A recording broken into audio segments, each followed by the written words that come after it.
반갑습니다. 사랑하는 성도 여러분, 구원의 주님이 우리와 함께 하십니다. 우리와 함께 하시는 주님을 찬양합니다. 기도합시다. 오늘도 주님을 사모합니다. 주님의 말씀을 기다립니다. 주님의 말씀이 저희들에게는 생명의 양식이 되어서 하루하루 말씀 따라 말씀 붙잡고 또 말씀에 순종하며 살아가고자 합니다. 오늘도 성령님 저희들의 마음을 인도하여 주시고 또 생각과 삶을 주장하여 주셔서 조금 더 주님의 모습으로 성숙하고 변화되는 하루가 되게 하여 주시옵소서. 예수님 이름으로 기도합니다. 아멘. 네, 오늘 말씀은 누가복음 7장 18절에서 35절입니다.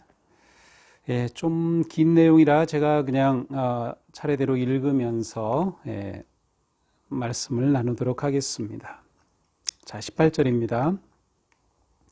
요한의 제자들이 이 모든 일을 그에게 알리니, 자, 요한도 그를 따르는 제자들이 있었죠. 요한은 예수님보다 6개월 먼저 이 세상에 태어나서 예수님의 길을 예비하러 온 선지자였습니다. 예수님을 따르는 제자 이야기가 나온 후에 예수님께서는 놀라운 일들을 행하셨죠. 그래서 이제 어제 본 말씀에서는 백부장의 종을 고쳤고 또 과부의 아들을 살린 그 이야기를 보았습니다. 이제 예수님이 이러한 소문이 온 유대와 사방에 퍼졌다고 했는데 당연히 세례 요한도 이 소식을 들었겠죠. 그래서 요한의 제자들이 이 소식을 요한에게 다 고하게 되었을 때에 19절, 요한이 그 제자 중 둘을 불러 주께 보내어 이르되 오실 그이가 당신이오니까 우리가 다른 일을 기다리오리까 하라 하매. 자, 요한이 지금 제자 둘을 불러서 예수님께 보내면서 말합니다. 당신이 오실 그분 맞습니까? 라고 물어보는 거예요. 오실 그분 누구예요? 메시아, 그리스도죠.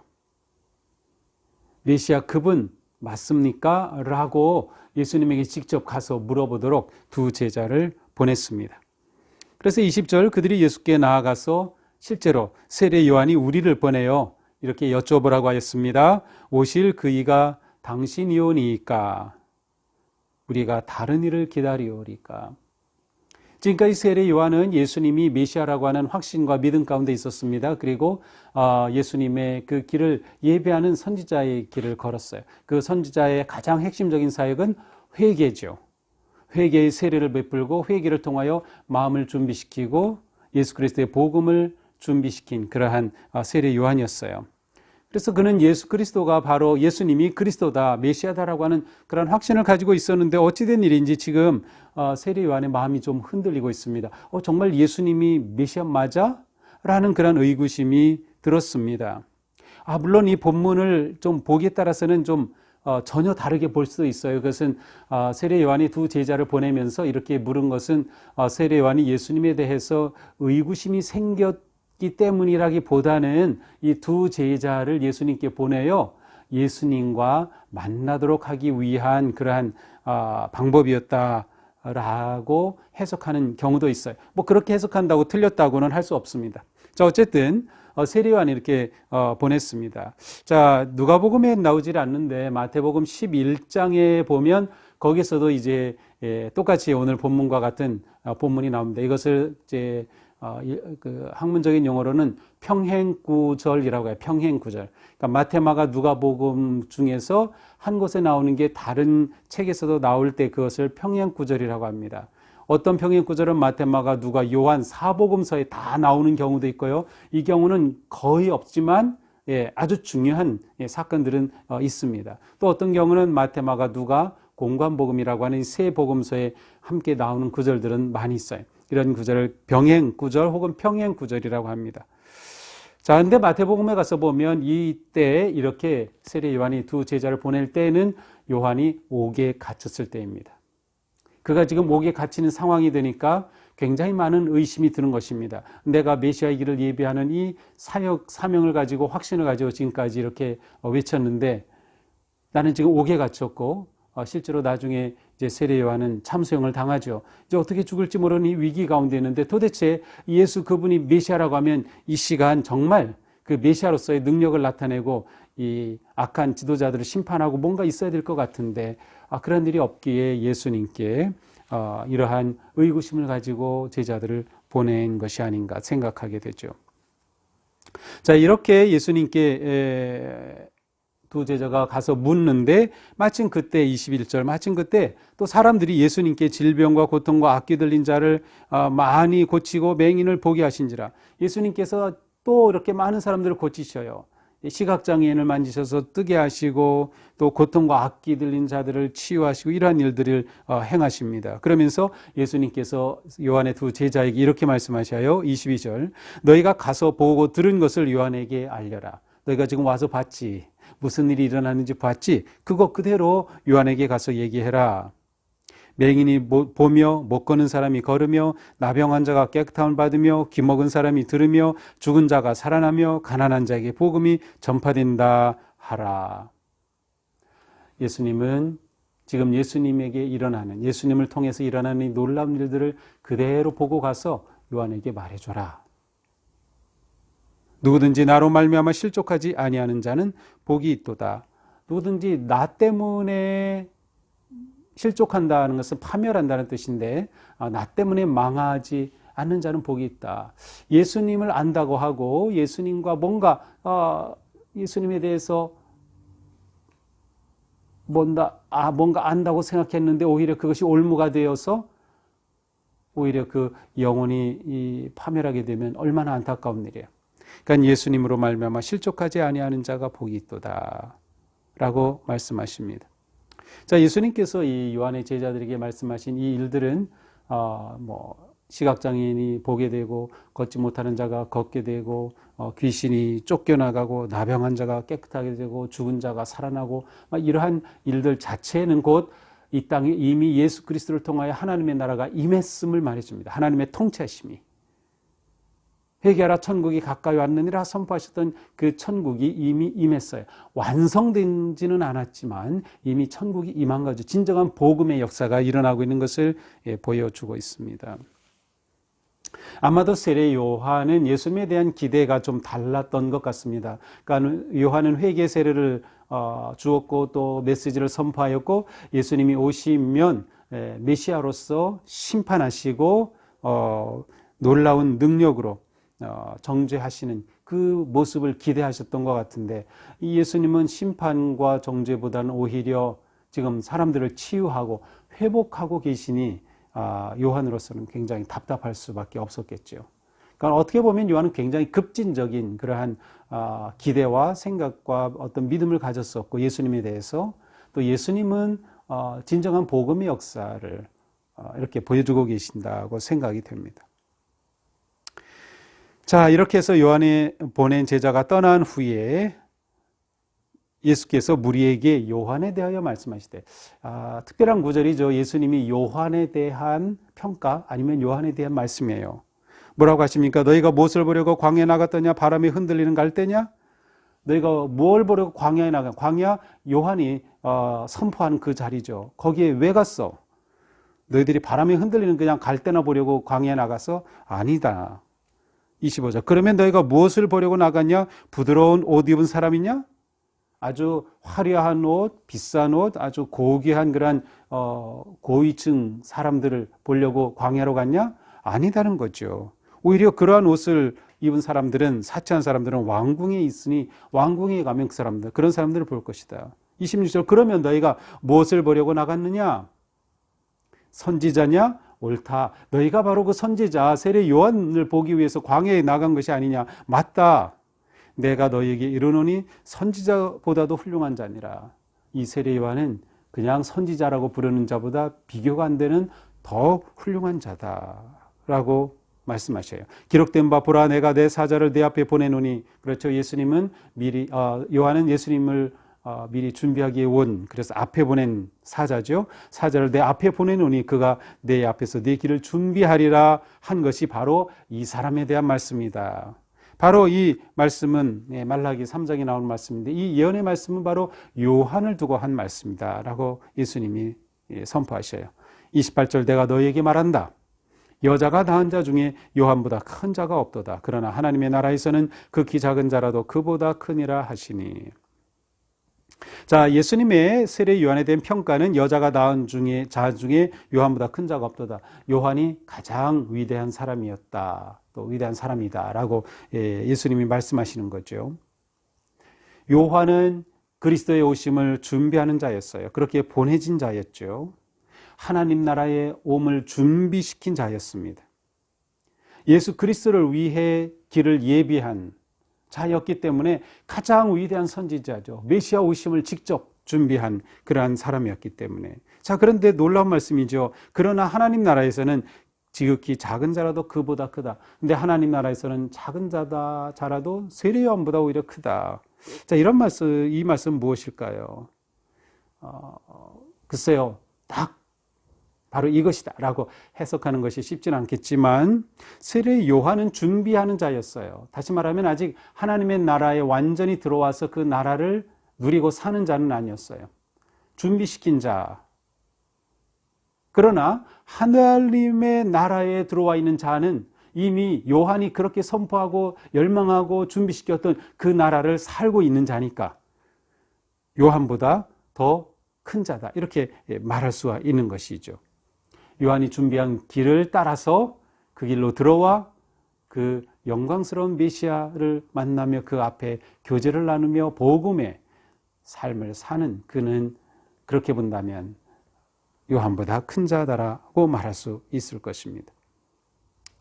29절입니다. 모든 백성과 세리들은 요한의 세례를 받은지라 이 말씀을 듣고 하나님을 의롭다 하되 바리새인과 율법 교사들은 그의 세례를 받지 아니하므로 그들 자신을 위한 하나님의 뜻을 저버리니라. 자, 이제 실제로 많은 사람들이 세례 요한의 그 세례를 많이 받았습니다. 그러니까 그냥 우리가 요한이라고 하지 않고 세례 요한이라고 하는 이유 바로 세례를 베풀었기 때문이죠. 자, 그래서 많은 사람들이 요한에게 와서 세례를 받으면서 요한의 세례의 핵심 뭐였어요? 회개였죠. 바로 그렇게 회개를 통하여서 하나님의 그 나라를 보게 되고 하나님을 의롭다. 그것은 하나님의 뜻을, 하나님의 계획을 인정하는 자가 된 것이에요. 자, 그러나 바리새인과 율법 교사들은 요한에게 와서 세례로 받지 않았어요. 따라서 하나님의 뜻도 인정하지 않았어요.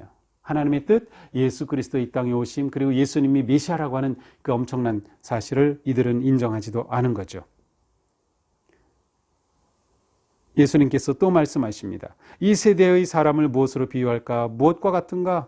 비유하건대 아이들이 장터에 앉아 서로 불러 이르되 우리가 너희를 향하여 피리를 불어도 너희가 춤추지 않고 우리가 곡하여도 너희가 울지 아니하였다 함과 같도다. 아, 이 세대 사람들을 뭐에 비유할까?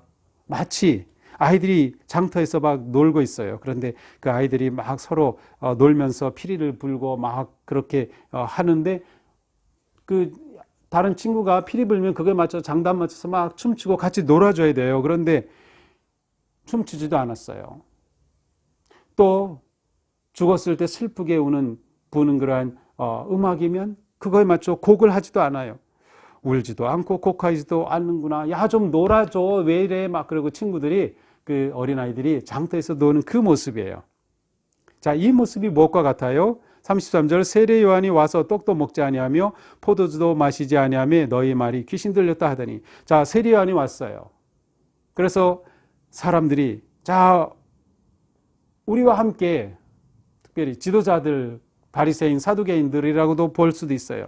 자, 요한에게 자, 우리와 같이 먹고 마시자. 그런데 요한은 같이 놀아주질 않는 거죠. 오히려 저 광야에 있으면서 금식하면서 회개 운동을 펼치면서 강력한 메시지를 선포하는 거예요. 그러니까 이 세대 사람들이 이게 뭐야 하면서 세례 요한을 비난하는 겁니다. 뭐라고 말해요? 귀신 들렸다고 비난해요. 자기들과 같은 그러한 놀이를 해주지 않는다는 거죠. 이 세상에 불의하고 악하고 율법을 어기고 그러한 그들의 모습과 같이 해주지 않는다고 해서 이 세례 요한이 귀신 들렸다라고 말해요. 자, 반면에 34절 인자는 예수님을 의미해요. 예수님은 와서 먹고 마심에 예수님은 정말로 오셔서 가난한 자들, 소외받은 자들, 고통당하는 자들이 친구가 되어주시고 그들과 함께 먹고 마시고 그들과 함께 교제를 나누셨죠. 그러니까 너희 말이, 또 세상 사람들이 말해요. 보라, 먹기를 탐하고 포도주를 즐기는 사람이다. 세리와 죄인의 친구로다. 저거 봐라, 예수라는 저자는 저렇게 죄인들과 놀고 있네. 죄인들과 어울려. 참 못된 사람이다. 뭐 이렇게 말하는 거죠. 세리와 죄인의 친구로다. 세례 요한을 보고도 미쳤다고 말하고, 예수님을 보고도 먹기를 탐한다고, 그냥 탐욕에 빠진 자라고 비난하는 이러한 세대의 모습이에요. 이 세대를 뭐라고 말할까? 진정한 선지자를 따르지도 않고 진정한 메시아를 인정하지도 않는 세대입니다. 반면에 마지막 절 35절, 지혜는 자기의 모든 자녀로 인하여 옳담을 얻느니라. 지혜는 자기의 모든 자녀. 자기의 자녀는 뭐예요? 지혜는 자기의 자녀. 지혜의 자녀죠. 지혜의 자녀들은 옳다함을 얻느니라. 지혜는 그 지혜의 자녀들로 인하여 옳다함을 얻느니라. 옳다함이라고 하는 것은 예수 그리스도의 계획과 뜻이, 예수 그리스도의 사역이 정말 옳은 하나님 나라의 길이다, 복음이다 라고 하는 것을 지혜로운 자, 곧 세례 요한의 그 회개에 반응하고 예수 그리스도를 따르고 영접하는 자에게는 바로 이처럼 하나님의 사역과 하나님의 뜻이, 계획이 옳다라고 하는 그러한 인정함을 받는 길에 들어선 것과 마찬가지다라는 말씀입니다. 제가 이렇게 설명하면서 좀 오늘 말씀 제가 너무 자꾸 길게 이렇게 얘기하는 것 같아요. 자, 오늘 말씀을 좀 제가 이렇게 좀 의미를 좀 생각해 보죠. 자, 첫째로 세례 요한은 자기가 생각하고 있던 메시아가 아닌 것 같다는 의구심이 들어서 예수님께 제자를 보냈습니다. 물론 예수님은 이 세례 요한을 끝까지 인정해 주셨어요. 그가 가장 큰 선지자라고 그를 인정해 주셨어요. 그러나 어쨌든 이 세례 요한은 그가 감옥에 갇혀 있기 때문인지 모르지만 예수님에 대해 의심했던 것은 사실입니다. 자, 이것은 어떻게 보면 세례 요한 자기가 가지고 있었던 메시아에 대한 기준, 메시아에 대한 기대, 메시아에 대한 정의가 있는데 예수님이 그것과 맞지 않은 것 같아요. 그래서 정말 오실 메시아가 당신 맞습니까? 라고 제자들을 보낸 것이죠. 자, 우리가 진정으로 예수님의 제자로, 예수님을 따르는 자로 산다고 하는 것은 자신의 욕구에, 자신의 기대에, 자신의 정의에 예수님을 맞추는 것이 아니라 예수님에게 자기 자신을 맞추는 거예요. 그러니까 우리가 믿음 생활할 때 이게 굉장히 중요해요. 예수님을 자꾸 나한테 맞추려고 해요. 그러다 보면 우리가 믿음이 깊어지지 못하고 믿음이 신실해지기 어려워요. 예수님께 나를 자꾸 맞춰야죠. 예수님께 맞추는 거예요. 이것이 진정한 제자의 모습이다. 진정한 제자의 모습이다. 그러니까 우리가 살아가면서 기준이 무엇인가, 내 생각과 내 뜻과 내 정의가 기준이 되면 참 곤란해요. 그런데 예수님의 말씀과 복음을 기준으로 삼으면 우리는 내가 이해가 되지 않을 수 있고요, 의심이 들을 수 있겠지만 그럼에도 불구하고 내가 예수님을 기준으로 삼았기 때문에 나는 예수님을 선택한다라고 헌신하며 그렇게 나아갈 수가 있는 거죠. 또한 우리는 예수님께서 세례 요한의 사역을 인정해 주시는 이러한 아름다운 모습을 봅니다. 이 세대가 자기 입맛에 맞게 세례 요한도 평가하고 예수님도 평가하면서 이래도 비난하고 저래도 비난하는 그러한 모습을 봅니다. 말씀에 대한 바른 반응, 복음에 대한 반응, 메시지에 대한 반응이 자기중심적인 거죠. 이것도 역시 앞에서 제가 말씀드린 것처럼 자기중심적인 자기 기준의 것을 내려놓는 것과 관계되어 있습니다. 이 세대의 모습은 지금 우리가 사는 세대도 똑같은 것 같습니다. 우리가 사는 이 세대, 조금 믿음으로 바르게 사는 사람이 인정받지 못하죠. 정말로 예수님이 예수님으로서 그렇게 경배, 찬양, 높임, 순종의 대상으로 인정하고 따르기는 어려운 세대에 우리가 살고 있다. 하지만 오늘 우리가 정말로 예수님을 우리의 구세주이심을 감사하면서 그 주님의 놀라우신 구속의 은혜 안에서 오늘 하루도 우리가 담대히 믿음으로 나아갈 때 세례 요한처럼 의심이 들 수 있지만 이 의심을 과감히 끊어버리고 다시금 예수님을 복음의 기준으로 삼고 담대히 승리 길로 나아갈 수 있는 우리 모두가 되기를 주님의 이름으로 축복합니다. 기도합시다. 주님, 세례 요한은 예수님에 대해서 정말 메시아인지 의구심이 들어 제자들을 보내기도 하였습니다. 우리의 삶에도 그럴 때가 있습니다. 또 지금처럼 이렇게 코로나로 어려움이 계속될 때 정말 하나님이 계신지, 우리가 가지고 있는 믿음이 옳은 것인지 우리는 고민하고 또 의구심을 갖기도 합니다. 그러나 정말 중요한 것은 내가 기준이 아니라 주님이 기준이 되고, 내 생각과 내 뜻이 아니라 하나님의 뜻과 말씀이 우리가 나아갈 기준이 될 수 있도록, 그래서 저희가 오직 말씀 위에 견고하게 설 수 있도록 오늘도 성령님께서 우리 모두에게 새 힘을 주시옵소서. 예수님 이름으로 기도합니다. 아멘. 네, 오늘도 주님 은혜로 복된 하루가 되기를 축복합니다. 사랑합니다.